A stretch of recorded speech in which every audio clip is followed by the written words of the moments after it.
কিন্তু এখনো পর্যন্ত দুনিয়ায় আসেন নাই। সামান্য একটা ফোঁটা নাপাক পানি বাবার উরুসের মধ্যে বিরাজমান। বাবার উরুস থেকে পানির ফোঁটাটা মার রেহেমে ট্রান্সফার হয়ে গিয়েছে। বাবাও বুঝতে পারে নাই, মা বুঝতে পারে নাই। কিন্তু মার পেটে যাওয়ার পর ওই পানির ফোঁটার মধ্যে সর্বপ্রথম যিনি ডিজাইন করেছেন, প্ল্যান করেছেন, পরিকল্পনা করেছেন, স্ট্রাকচার তৈরি করেছেন, ওই মহাপরিকল্পনাকারীর নাম কি? কিচ্ছু ছিলাম না, এক ফোঁটা পানি। পানির ফোঁটাকে আল্লাহ তাআলা রক্তপিণ্ড বানালেন, রক্তপিণ্ডকে গোস্তপিণ্ড বানালেন। গোস্তপিণ্ডের ভিতরে সুন্দর করে স্ট্রাকচার দিয়ে একটু খাবারের দরকার। বাবাও ভাবে নাই, মাও চিন্তা করে নাই।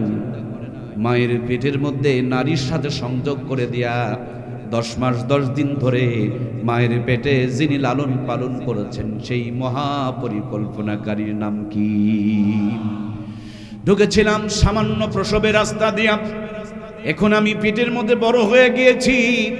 কেমনে বের হব বাবার কোনো ভাবনা নাই, মার কোনো চিন্তা নাই। আমার রব আমারে বলে নাই, আমার রব বলেন সুম্মা সাবিলা ইয়াসসারা, মায়ের ছোট্ট প্রসবের রাস্তাকে প্রশস্ত করে দিয়া এই দুনিয়াতে আসার ব্যবস্থা করে দিয়েছেন তিনি কে? পৃথিবীতে আসার পর এই দুনিয়ার মানুষেরা আপনার আমার সিঙ্গেল খাবার লাইনটা যখন কেটে দিলেন, সিঙ্গেল লাইনটা কাটার আগে মায়ের বুকের মধ্যে ডবল লাইনের খাবারের বন্দোবস্ত করেছেন তিনি কে? ভাইরা আমার, এখন আবহাওয়া চেঞ্জ হচ্ছে।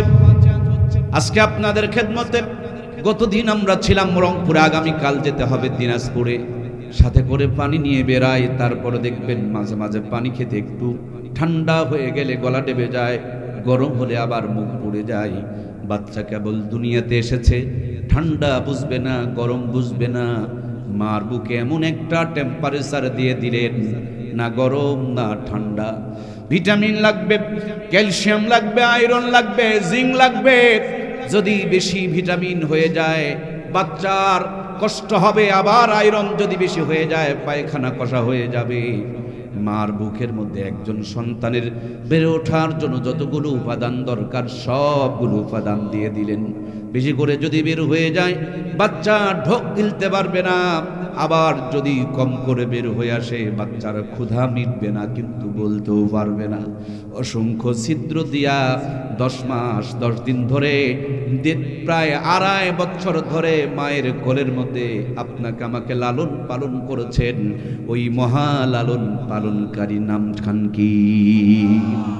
দুনিয়াতে আসার পর বিল্ডিং তৈরি করেছেন, কারেন্টের লাইন লাগবে, দরখাস্ত করা লাগে, পিছনে ঘোরা লাগে, হাদিয়া তোহফা মারা লাগে, তারপরে লাইন পাওয়া যায়।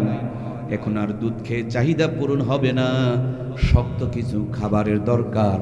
আমার আল্লাহ তাআলা মায়ের দুধ খেতে খেতে যতক্ষণ দরকার তার আগেই নরম নরম দাঁতগুলো মুখের মধ্যে উঠিয়ে দিয়েছেন। সুবহানাল্লাহ। এই নরম দাঁত দিয়া শক্ত হাড্ডিগুলো চাবাইতে পারবেন না, নরম দাঁতগুলোকে ট্রান্সফার করে নিয়ে রিপ্লেস করে দিলেন আরো শক্ত দাঁতের ব্যবস্থা। একটুখানি জিহ্বাটা বের করে দেখুন, ছোট্ট ছোট্ট দানা দানা ছিদ্র ছিদ্র কি কি যেন দেখা যায়। আজকের আধুনিক স্বাস্থ্য বিজ্ঞান বলেন এগুলো হলো এক একটা করে সফটওয়্যার, এক একটার এক এক রকম কাজ।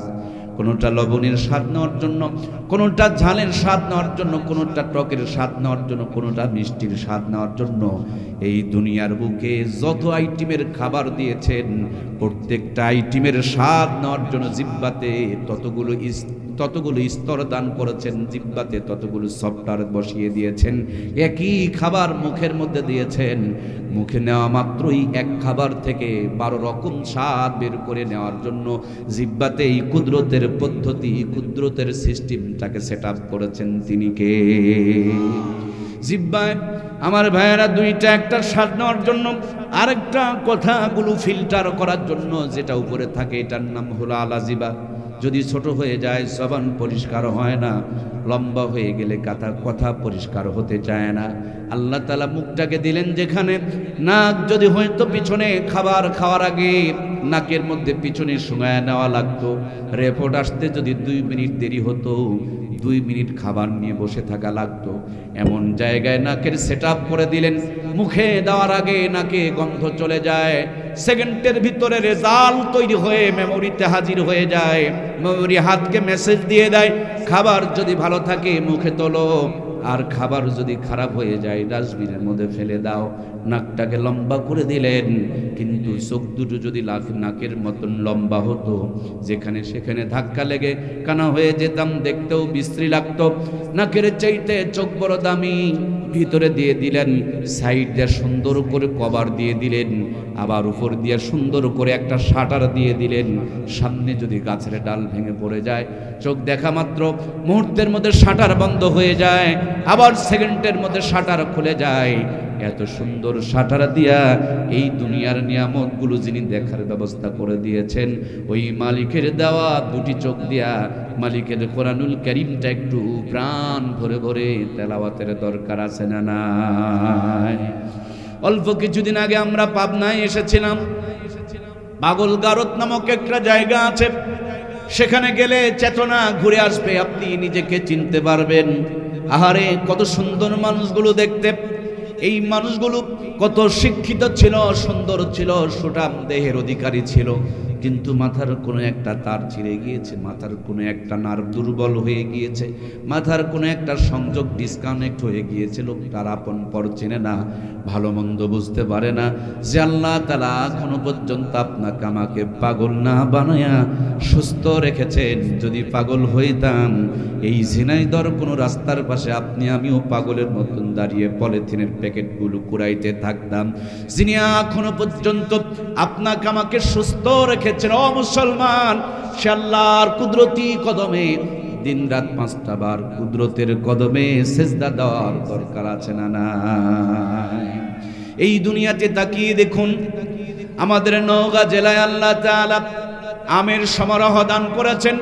একই জমিনে হরেক রকমের আম, এক একটা আমের এক এক মতন স্বাদ।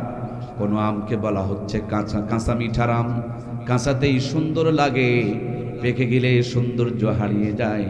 আবার কোন আম হলো কাঁচাতে এমন টক, মুখে দেওয়া যায় না, পাকলে মধুর চাইতে বেশি মিষ্টি হয়ে যায়। সুবহানাল্লাহ।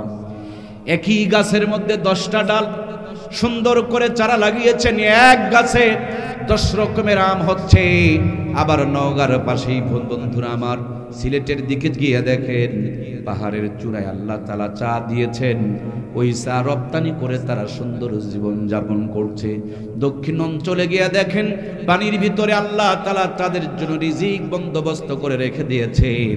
আবার আপনার আমার এই যেটাকে আপনারা ঝিনাইদহ বলে থাকেন, আমার মনে হয় বাংলার যত নিয়ামত সব নিয়ামত ঝিনাইদহে উৎপন্ন হয়। আমরা জানি ঝিনাইদহ সব হয়।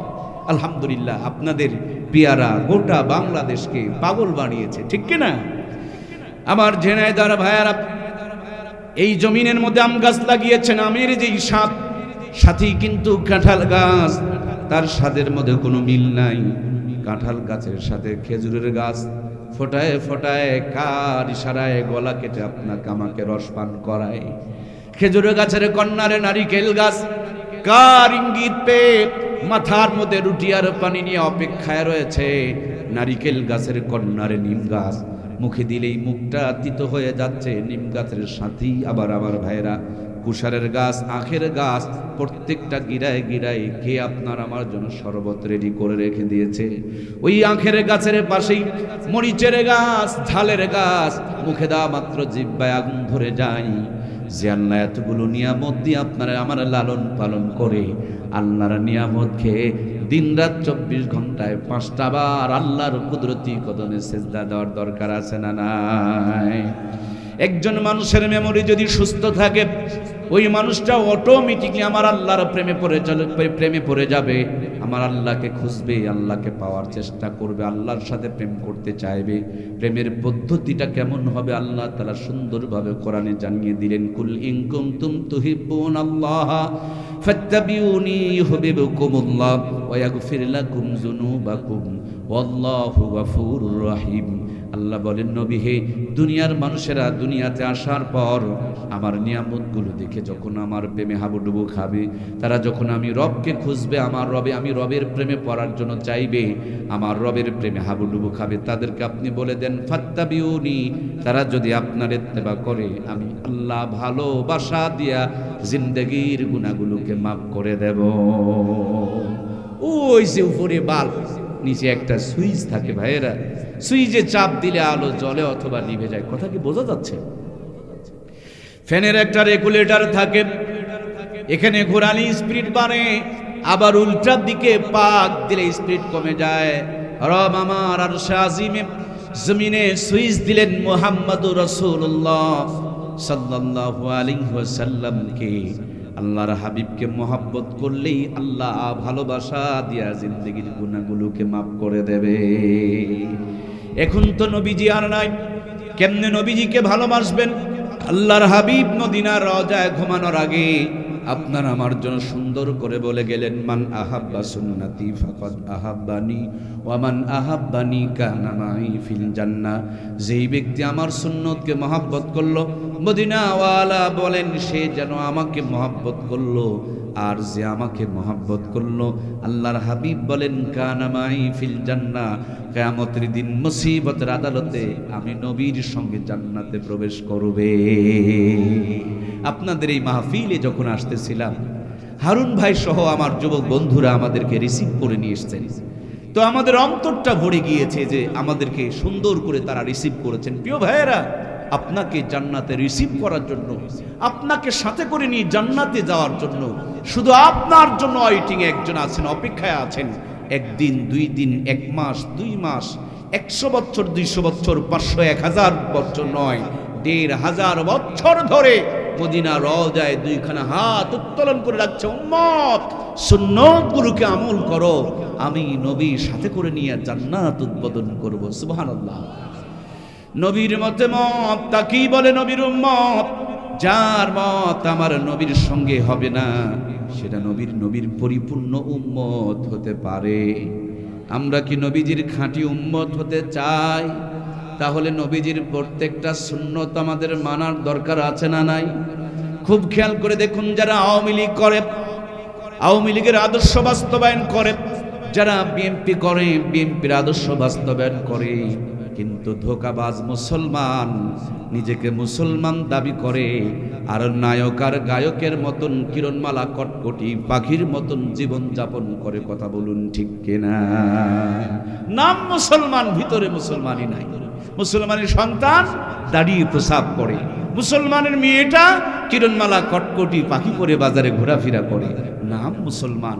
মুসলমানের সেলুনে গিয়া দেখবেন, ঢোকা মাত্র দেখবেন বিভিন্ন নায়কদের কাটিং করা ছবি বাঁধা আছে, কোন স্টাইলে কাটবেন। কিন্তু উচিত ছিল মুসলমানদের সেলুনগুলোতে লেখা থাকবে, এখানে সুন্নত তরিকায় চুল কাটা হয়, চুল কাটাও হবে, এর বিনিময়ে জান্নাতে যাওয়া যাবে। সুবহানাল্লাহ বলেন। এমন একজন নবী দিলেন আমার আল্লাহ, যিনি রাখাল থেকে নিয়ে রাষ্ট্রপতি পর্যন্ত ছিলেন।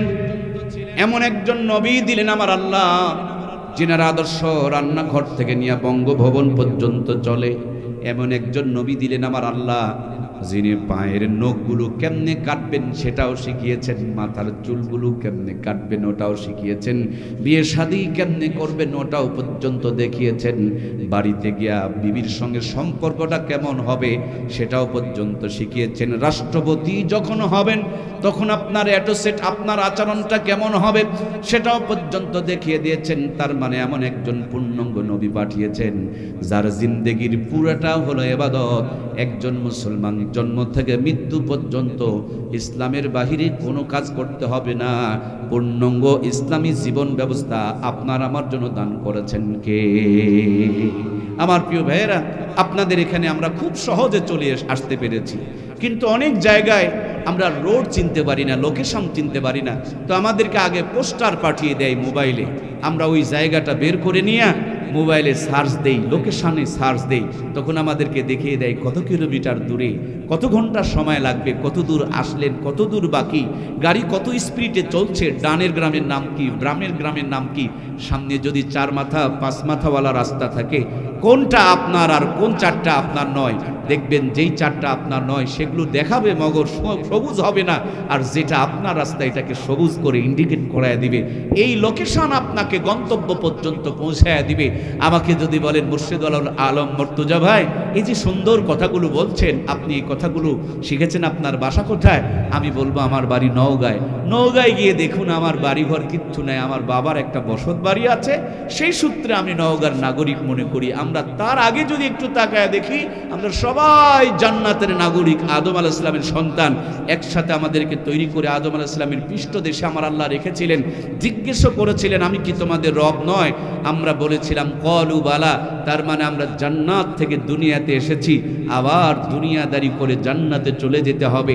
জান্নাত থেকে এসে জান্নাতে যাওয়ার পথে যেন আমরা রাস্তাখানা ভুল না করি, লোকেশন যেন ভুল না হয়, আমরা যেন পথ হারিয়ে না ফেলে দেই, আমরা যেন শয়তানের ধোকায় না পড়ি। এর জন্য আমাদেরকে পথ দেখানোর জন্য 2টা লাইন দিয়েছে, একটা হলো কোরআন আর একটা হলো সুন্নাহ। দুনিয়াতে সব গাড়ি রাস্তা ভুল করে, কিন্তু ট্রেন কোনোদিন রাস্তা ভুল করে না, কারণ 2টা লাইনের উপরে ট্রেন থাকে, একবার যদি ছেড়ে দেয় গড়গড় করে গন্তব্যে পৌঁছে যায়। তেমনি জান্নাতে যাওয়া বড়ই সহজ। আপনার ছেলেকে, মেয়েকে, ভাইকে, বোনকে, পরিবারের প্রত্যেকটা মানুষকে যদি কোরআন সুন্নাহর আদর্শ দিয়ে জান্নাতের রাস্তায় একটা বার তুলে দিতে পারেন, এই ডাক্তারি, মাস্টারি, ইঞ্জিনিয়ারি, এমপিগিরি, মন্ত্রীগিরি, রাষ্ট্রপতিগিরি করবে, কোনোদিন পথ হারাবে না, দিন শেষে আল্লাহর বান্দা জান্নাতে পৌঁছে যাবে। সুবহানাল্লাহ বলেন। সুতরাং প্রিয় ভাইয়েরা আমার, জীবনকে কোরআন সুন্নাহর আদলে সাজাতে হবে। আপনি আমি কোন নবীর উম্মত? যে নবীর উম্মত হওয়ার কারণে দুনিয়াতে এসেছি সবার পরে, কিন্তু আমরা জান্নাতে যাব সবার। কথা বলতে কি কোনো কষ্ট হয়? আল্লাহ রাব্বুল আলামিন এমন একজন নবী দিলেন যার ওসিলায় দুনিয়াতে এলাম সবার পরে, কিন্তু জান্নাতে যাব আমরা সবার। এমন একজন নবী পেলাম, আমরা দুনিয়াতে সব চাইতে বাঁচব কম, কিন্তু আমাদের হায়াত আমাদের কম হলেও, টাইম আমাদের কম হলেও সওয়াব কামাই করব সব চাইতে। এই জন্য আমার প্রিয় ভাইয়েরা, জীবনের প্রত্যেকটা কাজ কোরআন সুন্নাহর আদর্শ দিয়ে সাজাইতে হবে, নইলে কিন্তু জিন্দেগির কোনো আমল আমার আল্লাহর কাছে গ্রেড হবে না। ইসলাম এমন একটা সুন্দর জীবন বিধান, একজন সন্তান জন্ম হবে, জন্মের পর কি করা লাগবে এটাও পর্যন্ত নবীজি আপনাকে আমাকে শিখিয়ে দিয়েছেন। জন্মের পর ডান কানে আজান দাও, বাম কানে একামত দাও। কেন ডান কানে আজান আর বাম কানে একামত দিবা? এই জন্য ডান কানে আজান বাম কানে একামত দিবেন, কারণ এটা ইসলামের প্রথম ডোজ, সুন্নতের প্রথম ডোজ। ডান কানে আজান আর বাম কানে যদি একামত দেওয়া যায়, নাস্তিকের দলবল আপনার সন্তানকে ভুলভাল বুঝায়া ইসলাম থেকে দূরে নিয়ে যেতে পারবে না।